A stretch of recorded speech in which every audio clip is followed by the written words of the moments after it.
Mr. Hudson, how are you, sir?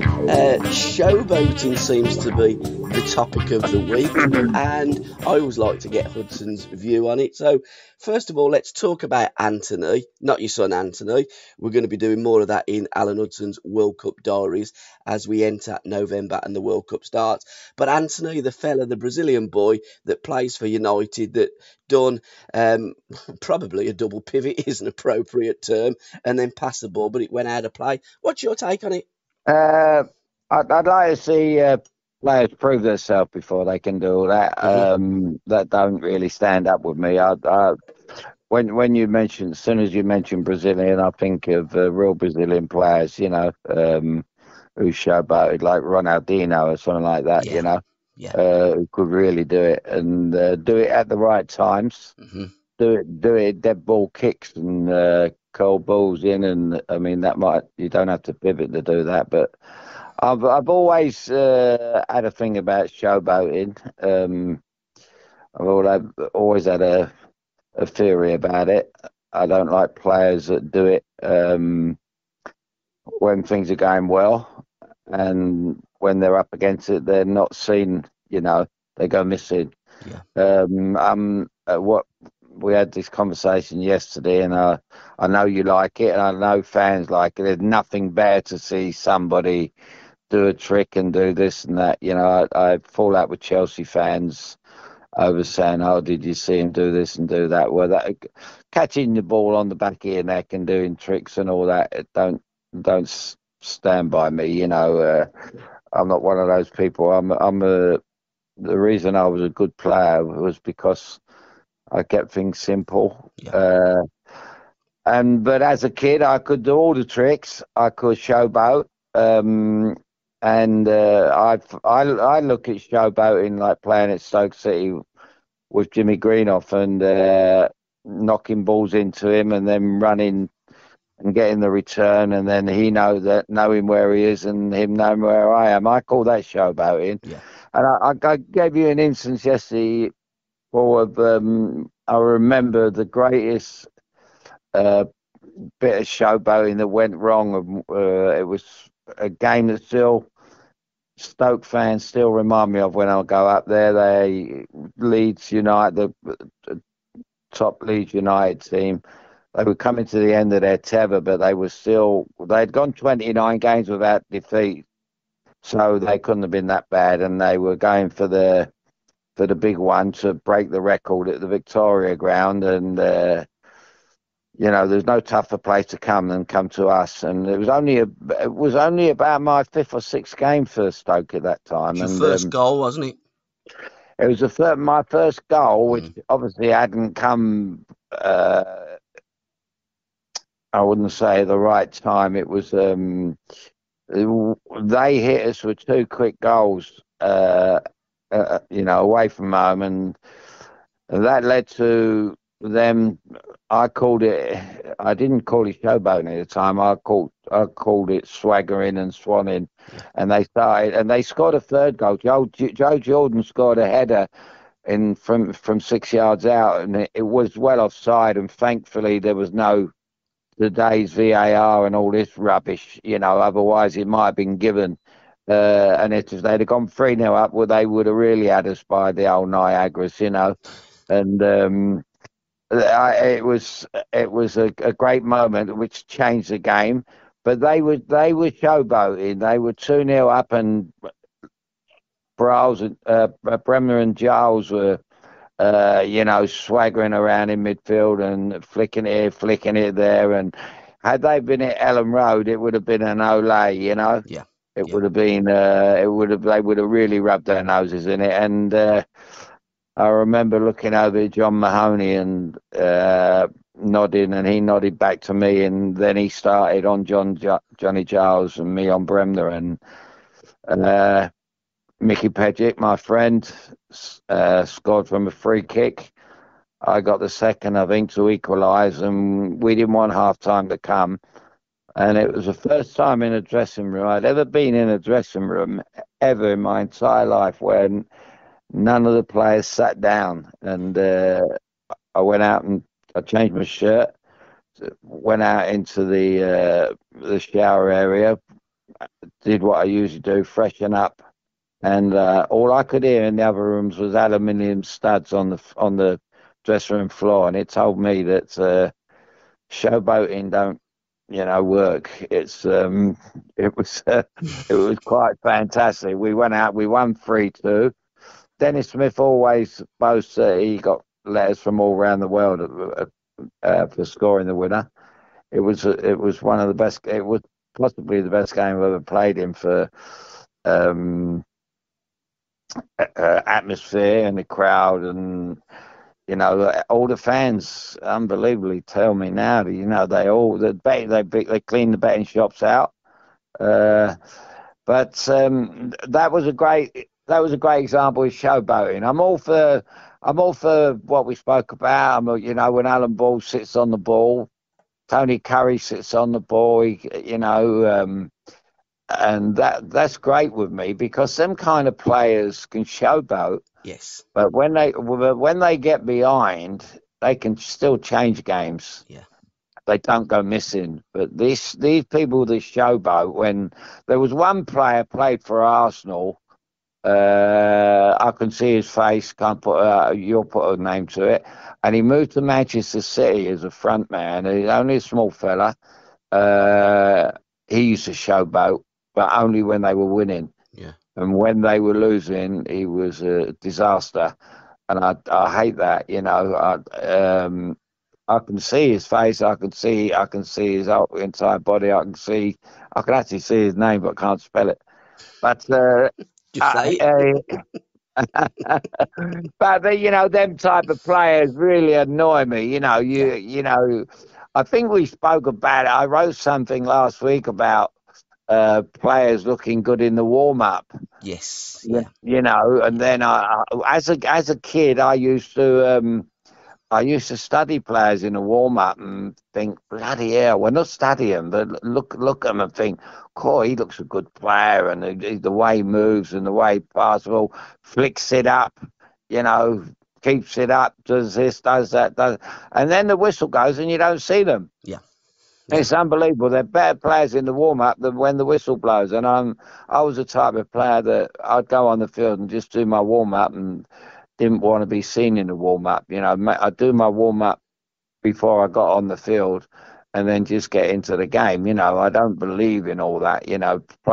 I think it's because they get in front of the crowd, and they think they got to show them a few flashy little tricks. But that ain't the name of the game. Because the name of the game is, as we see again yesterday with Manchester City, they had it tough at Leicester.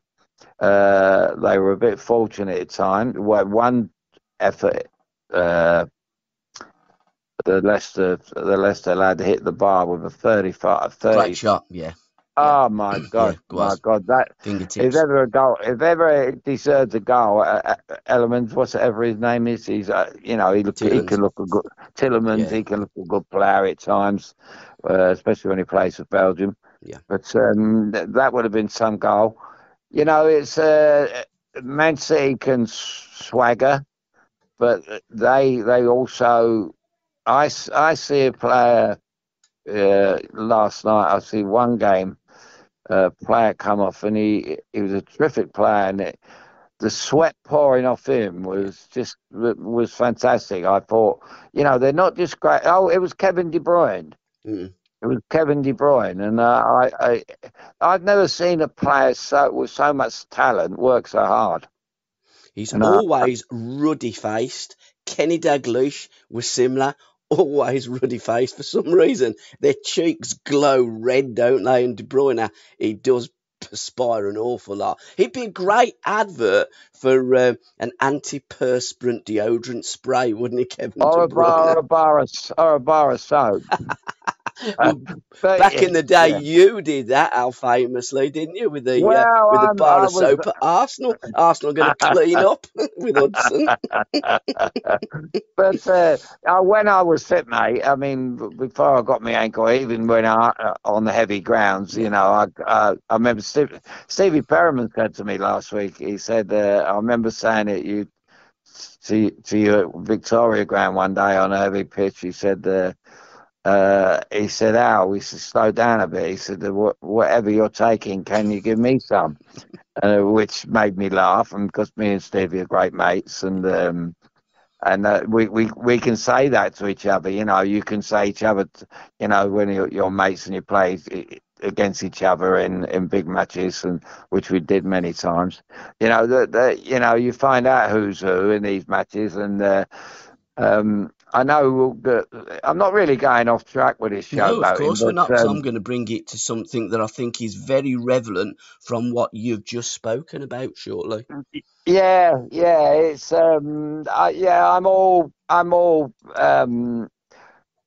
probably the greatest showboat of them all was Frank Yeah, Worthington, maybe. absolutely. Yeah, Frank was because I remember, and I told you, I mean, it's no secret that he thought he was Elvis, yeah, and I was very, very close to pulling a deal off with Stan Baldwin, a good friend of mine, and we were going to do a radio show of jokes and uh, phone calls to people that we knew in our trade. And I made a few names, wrote a few names out. He wrote a few names, and then Stan would speak to my friends, and I'd speak to his, and one was Frank, and I said Frank Worthington, and we did a demo of it, and Frank was on it, and I said to Frank, tell me, Frank, did you ever take Elvis on the pitch with you? And he said, Alan, he said, I was Elvis on the pitch. yeah. And that just about summed him up, and he was, and he played the game like he was. He went out there to be the best player. I loved him dearly as a person. I think, as everybody that really met him probably did. He was so genuine. He never cheated. When we haven't got the ball, he wouldn't cheat. He still was a winner. Uh, but he took Elvis on the field with him, and I think that is why people speak about him as the ultimate maverick, maybe. Yeah. And I think the Elvis story is a fantastic one. I mean, I couldn't dream of doing anything like that, but just was in Frank's makeup as a kid. He really loved this man so much, and he wanted to be him, and he was him, and he even dressed like him, and not with the silly clothes. Uh, but I've been out with him at one Sunday function. I asked him, I said, please we've got a good crowd here today. It was a Sunday afternoon for Hungerford, I think it was, raising money for Hungerford. Um, and I said, Frank, it's a bit quiet. I said, I think you better go up on stage and do a little turn.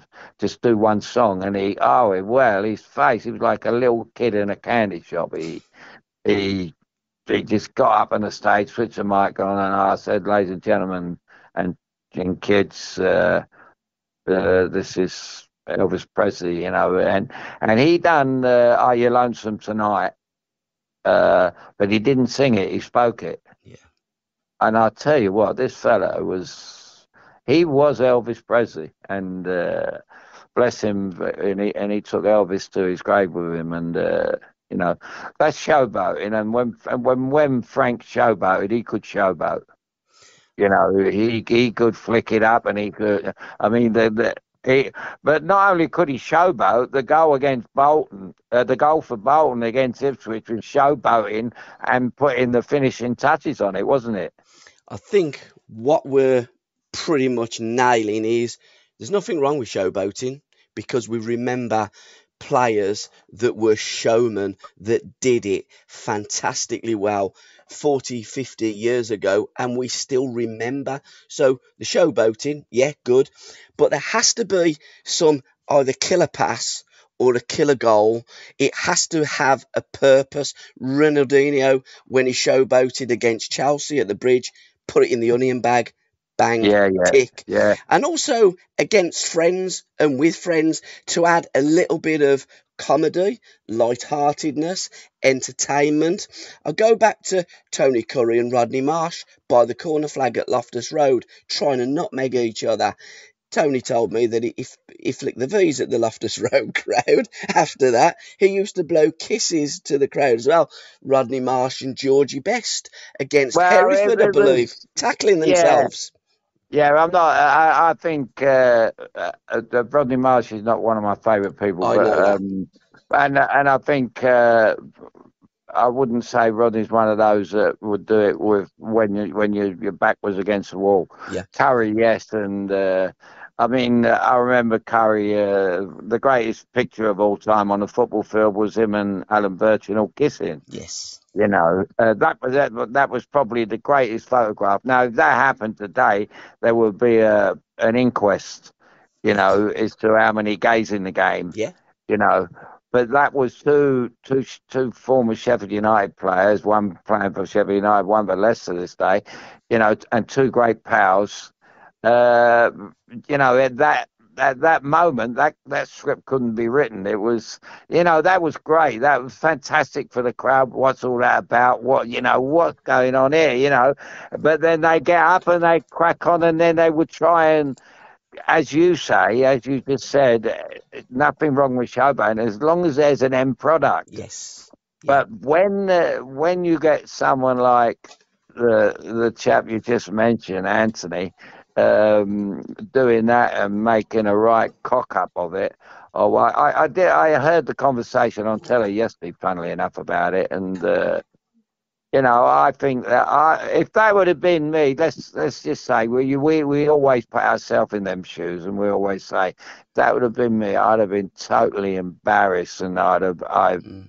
you know, it's all, it's like playing, it's like training with the youth team, and you know, the youth team join in with you, and I always like to help the kids. It's like doing something embarrassing, and it's things that you don't just don't do. You don't do things like that. You know, what is that all about? What are they trying to do? Is that trying to show? Is that trying to show the crowd that he was justifying his big fee or being in the side or whatever? The only way you justify your name is by what George Best used to do. Be the best player on the field, then walk off, and then go out with Miss World. You know, not play like a total moron and then do it and think, well, I'll go out with Miss World. You know, so what? But yeah, but, you know, good on the football field. You know, George was the best on the field and off the field. Yeah. You know, and this is and George could showboat. I mean, he showboated the night Ronnie Harris tried to kick him, and you know, he buckled, and then and Benetti come out. He walked round Benetti. That was showboating, and then he walked it up to the line and put it. He was going to put it through Marvin Hinton's legs, but Marvin shrewdly closed his legs because they didn't want to be the last part of the mesmerising best run. You know, it was, but that was showboating a little bit. But that was unconsciously showboating, George, because he was a showman. He was, you know, because he had the looks, he had everything to go with it. Absolutely. You referenced earlier about Leeds. Leeds would have equalled Burnley's record of 30 games unbeaten. Believe it was from the 20s when Burnley achieved that. And also, you talked about So two former. that was 50 something years, yeah. Yeah, absolutely. And Yeah. you mentioned about two Sheffield United former players. Absolutely spot on. And could have been two former Chelsea players because Birch was at Chelsea and Tony Curry had trials at Chelsea, but they played him at wing half and didn't deem No, him they good didn't. enough. No. They played him as centre half. Oh, was it centre half? It Yeah, was at yeah. QPR, then they played him at wing half. But that's how it used to go at them trials, then, eh? Centre Well, half. we're going to end up with the old management trick right there. um, yeah, no. Tony told me the other week. He said I done a Zoom with Tony, Yeah, and Tony always said that, you know, you might have been the best player that ever come out of Chelsea, but I was only born down the road in North, you know, yeah, Watford way, North London, and I'd have pushed you to the limit because I wanted to play for Chelsea. I love Chelsea. He said, that game when we done you 2-1 when he scored a fabulous 30-yarder, and he could do it. And yeah, I was thinking it's funny you should mention Curry should have played for Chelsea because I watched De Bruyne yesterday and then I thought, how could Chelsea let this lad go? Yeah. Mm. Again, just getting off the showboating thing, but this player is someone that just produces that bit of magic every game, Yeah. works harder than anyone else on the field, and I've always said the better the player, the harder they work. In any and that goes for Frank Sinatra, that goes for anybody. Phil Collins, look what the trouble it's got him in with Mm. his hearing and everything else. The best players and the best actors, whatever. It isn't just they're blessed with a talent. They have to work. You have to work. Any young player. If I was first as a coach or telling young kids, I used to say, look, go out and enjoy yourself. Have the time of your life. Don't mess your youth up by be a footballer. But when you get in training, you train as hard as you can to reach your goal. You can't beat training. And De Bruyne is a absolute 1,000% example of this. Any kid that wants to be a footballer, watch Kevin De Bruyne and the way he bursts a gut in everything he does. They were 1-0 up yesterday with about 3 minutes to go. Leicester had him under a bit of pressure. And he got the ball and he ran about 80 yards with the ball. And he was like a sprinter without the ball. Yeah. And this for me, the manager must think, oh, what kind of gem have I got here, Absolutely. And Birch, Incredible. but great story about Birch in the swimming pool at Chelsea, wasn't there? I remember you telling me few years ago in my life, my music. Would you just like to recall that before we just touch upon Alan Ball that sat on the ball, Tony Curry that also sat on the ball, and then we'll mention something that Bally did that Curry never. But let's just indulge in Birch for a couple of minutes around that swimming pool at Chelsea. Well, not Chelsea, you were on tour, weren't you? We were on tour, but Birch was funny enough. I was talking about it the other day. Birch was. I believe that. I truly believe that when Dave Sexton got bad eyes, I see Birch play with Mick Jones at Sheffield United one day, and whoever Dave Sexton went to watch, I believe he bought the wrong one. Mick Jones, I thought, because they both had outrageously blonde hair, And then Birch come to us, and we realised we bought a singer. He was famous for his big thing was he used to sing with Joe Cocker in the nightclub at Sheffield, and that was his claim to fame. But he also had there was this thing about when we was on tour.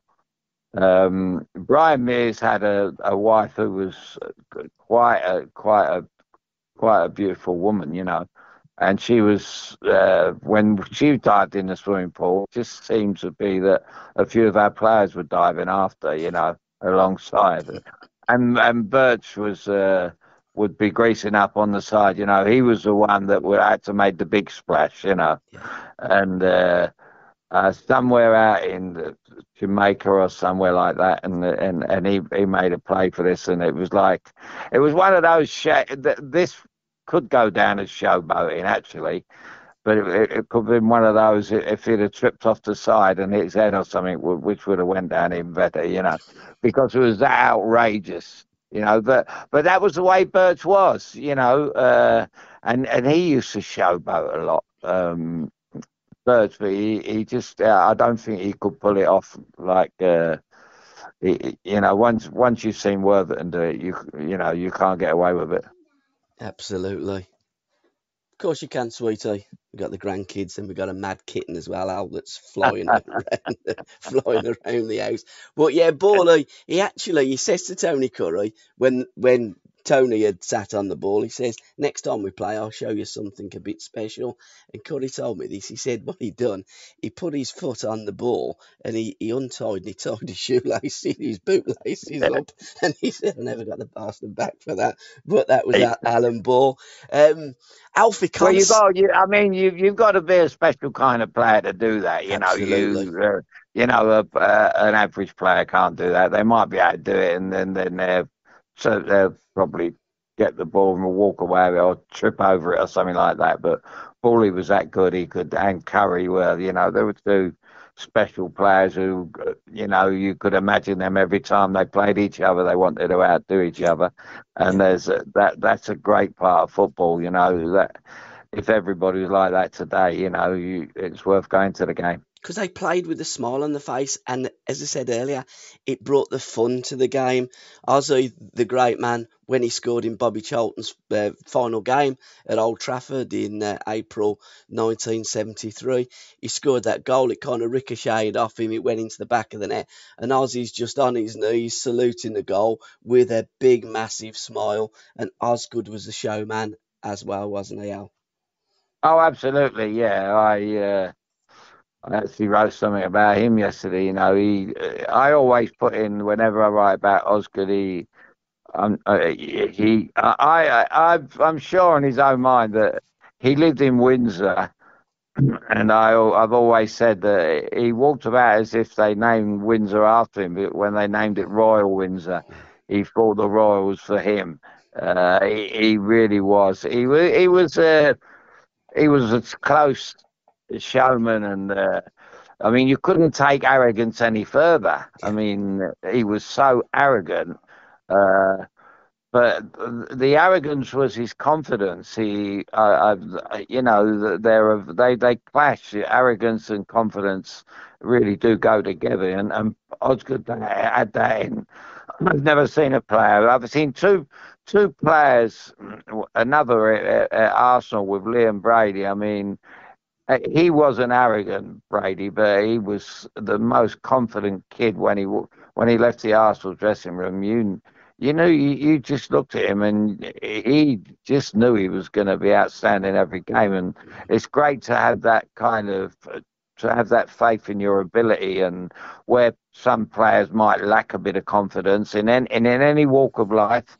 If you've got no confidence, you haven't got anything. Yeah. Whatever you do, anything you do, it doesn't matter what it is. Confidence is everything, and if you lose it, I mean, I've known that in my career. Whether it's going over on my ankle, whether it's breaking a leg or being out into other injuries, and then you've got to come back and fight back to fitness. And then first few games, you lose after breaking my leg at Stoke. I mean, I came back and I played for a dozen games as if I'd never played the game before. Yeah. My fitness regime was wrong. Confidence is everything, and why you got it's something you want to bottle up. It's an incredible thing.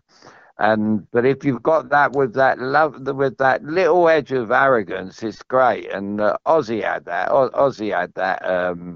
Frank had that. Stan Bowles had that. Stan Bowles had that in abundance as well. He had that incredible confidence in his left foot, and people could say he was the most arrogant player, but it wasn't. It was just the way he played the game. He had that wonderful, wonderful movement. I always think of the song "Something the Way He Moves," and you look at players like that, and that's why we say the thing about. I've always said about coaching, you just can't coach. That's where Don Revie went wrong, with the England team, and Ramsey at times they didn't pick their best players because they couldn't coach him. They couldn't tell him what to do, because these top players like the Brazilians in '70 in Mexico, they didn't need a team talk. Them Pele, Jairzinho, Rivellino, Gerson, they didn't need a team talk. You knew when they walked out of that dressing room they were going to put on the swagger. Always confident, always bordering arrogance that makes a good player a great player, and a great player a world-class player. And now we still remember those players for what they gave us 50 plus years ago, when the Mavericks pitch was their stage and the Flair wore the flares. Those were the days, my friend. Oh yeah, and you know, we thought they'd never end, but you know, you keep waiting for them to come back. You know, it's but it doesn't seem to be that way. I'm pleased to say that on to end the show that it's good to see Jack Grealish show a little bit of his old self yesterday. Yes. He's slowly coming round to. Someone said it after the game as well, but he's slowly, you know, he's getting more of the ball at Man City now. They've kind of took him under their wing, and he's looking like the old Jack Grealish of old. I know the opposition weren't the greatest in the world, but they did really make it difficult yesterday for Man City, which you have to do. And you know, long may it continue. Let's hope Grealish can start. Really, I don't think he'll pick him in the World Cup, but that doesn't matter. You know, as I said to you in the Euros, Paul. Uh, Jack should have done what I should have done with Revy. He should retire from Yeah. international football, knowing that he's not going to get picked, and just hope that Southgate leaves and the next manager will pick him and make him captain, and just say, you know, go on, son, go and play, because signs of yesterday that Grealish might be on his way back. And I think if you could have a one-to-one with Jack, and I'd love to get a one-to-one with you and Jack, I'm guessing you'd say, Jack, be arrogant, borderline arrogant, do what comes naturally to you, and stuff what the rest think, and say, be yourself, son, go on the pitch, be a winner, produce the magic, and when you come off, we'll both smile together.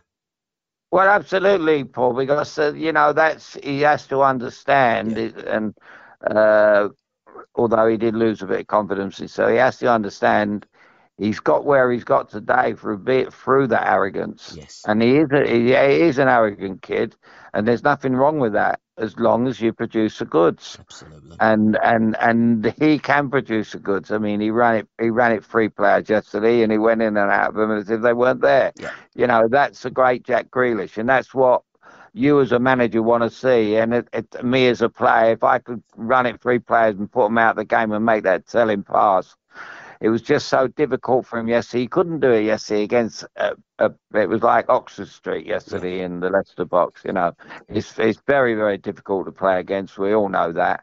Uh, and of course, they missed the bus up front. They didn't have the tank, did they? No. So they had no other way but to keep the ball on the floor. Otherwise, I think yesterday would have been an aerial battle. You know, Pep would have said, you know, there's only one way we can get round this, and that's put it in the air, because apart from the incredible free kick from De Bruyne, you know, you didn't really see where there was going to be a goal come from. These new methods of defending by parking the bus are horrible to play against. They're horrible to watch. They're almost to an extent where you really want to turn the telly over, you know. Mm. I would hate to be at a game, because I would go, for a change, I might go in the bar and finish the game off in the bar. Wouldn't be the As I first did it. time. Well, I did it in Sutton last week. I know you that. did. Did you watch any of the game at Sutton last week? I know Well, you no, certainly because ended in the bar. no, I've been. What's the warm up? And I spoke to the manager beforehand. I hope they forgive me, but I'd done very well to turn up there last week, because I had a very heavy day the day Yes, you before, did. and on the Friday all the trains were up the creek, because Chelsea were at home to Manchester United, and they a late kick-off against Manchester United, which disrupts everything in West London when that happens. The police have no idea. The whoever does this has no idea. It just comes to a standstill.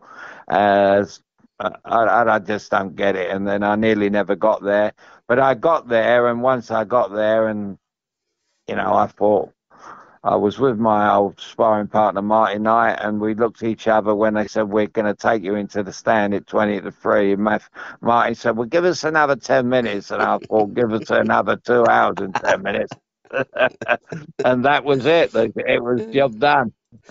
But if there's one rule change I'd like to see in football, Al, when teams do part, Watch the whole game.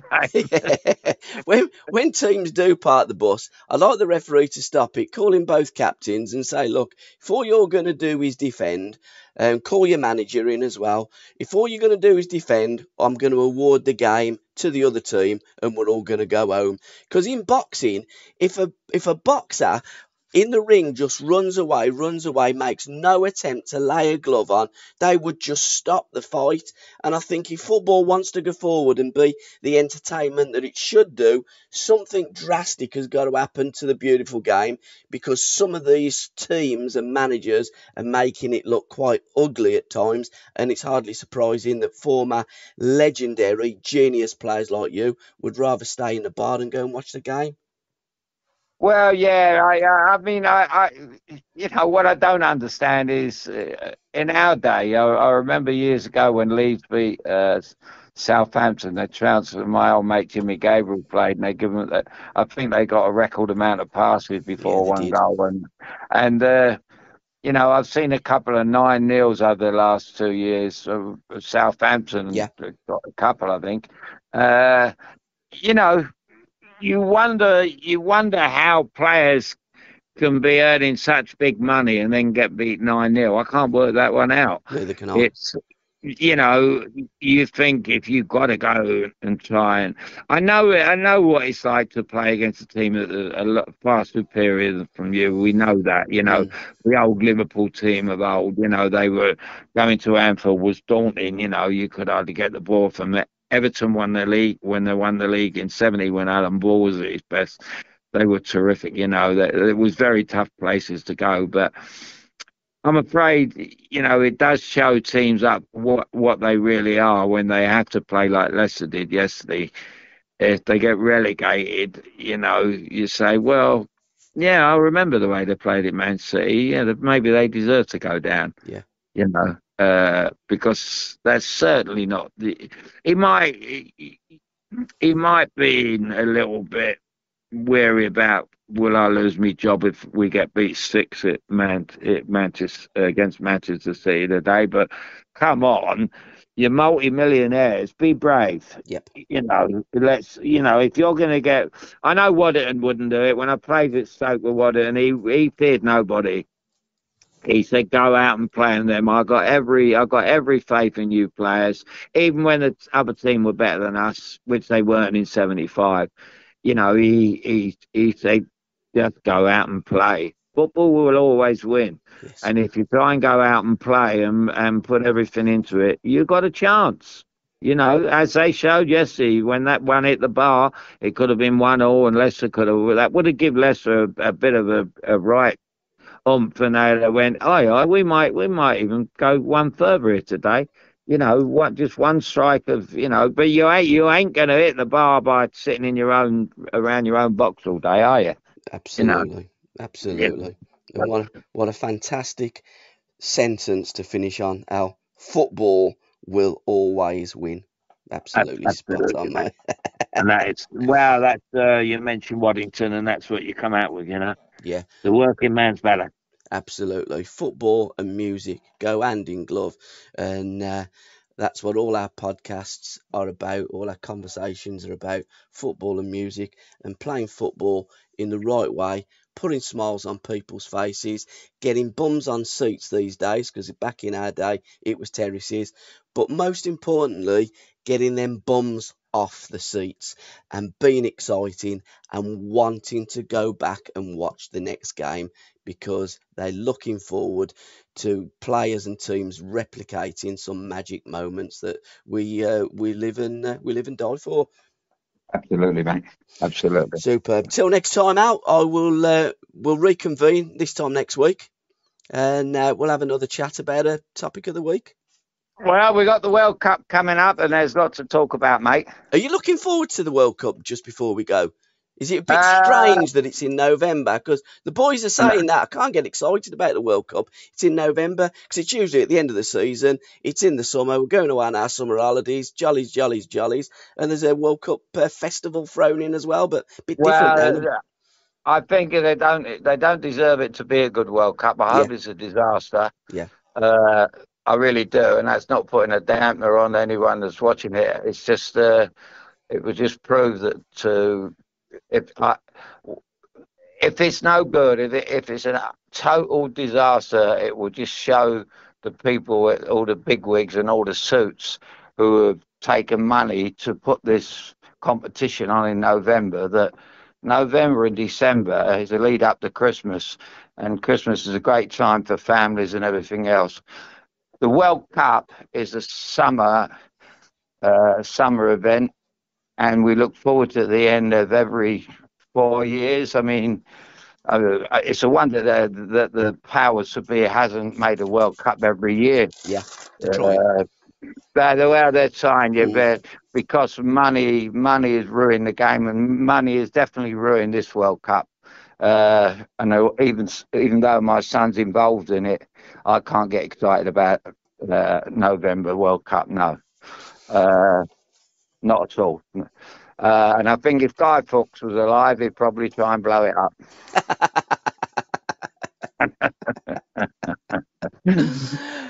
What a way to finish. Cheers, Al. Thanks, pal. Let's go on that. Cheers, Paul. Speak soon. Cheers, Al. Thank you, mate. Bye, mate. Ta-ra, mate. Ta-ra. Bye.